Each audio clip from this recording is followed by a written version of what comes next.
গতকালকে রাতও মেনে নিতে পারছি না যে আমাদের নেত্রী আমাদেরকে ছেড়ে চলে যাবে। উনি আমার বিশেষ করে সন্তানের মতো আদর করতেন। আমাদের সকলকেই যারা নেতৃবৃন্দ ওনার পাশাপাশি গিয়েছেন সকালে সন্তানের মতো সবাইকে আদর করতেন। সকলের প্রিয় নেত্রী বেগম খালেদা জিয়া 30শে ডিসেম্বর সকাল 6 ঘটিকার সময় পরকালে এই পৃথিবীর মায়া ত্যাগ করে চলে গেছেন। আপনাদের মাধ্যমে, আপনাদের প্রার্থনার মাধ্যমে ওনার জন্য দোয়া করবেন। আমি অত্যন্ত কৃতজ্ঞ আপনাদের সামনে উপস্থিত হয়ে আজকে আপনারা এই অনুষ্ঠানের মধ্যে দিয়ে আপনারা প্রার্থনা করবেন আমরা যেন সবাই চাঁদপুরে সুন্দরভাবে বসবাস করতে পারি।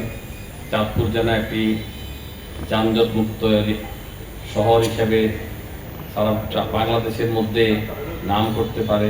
চাঁদপুরে যেন কোনো রকমের মাদক না থাকে এবং সবাই যেন হিন্দু, মুসলমান, বৌদ্ধ, খ্রিস্টান সবাই যেন অবস্থানে থেকে আমাদের জীবন, আমাদের ভবিষ্যৎ পরিকল্পনাটা সুন্দরভাবে আমরা করতে পারি। সেই জন্য সেই দিক লক্ষ্য করে আমরা সবাই এগোতে পারি। আমি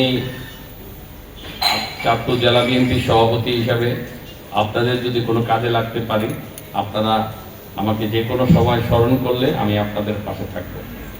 আমি আমার বক্তব্য দীর্ঘায়িত না করে আমাদের মন অন্তত কষ্টের মধ্যে কাটাচ্ছি। গতকালকে রাতও মেনে নিতে পারছি না যে আমাদের নেত্রী আমাদেরকে ছেড়ে চলে যাবে। পৃথিবীর সকলেই চলে যাবে, আমরাও চলে যাব।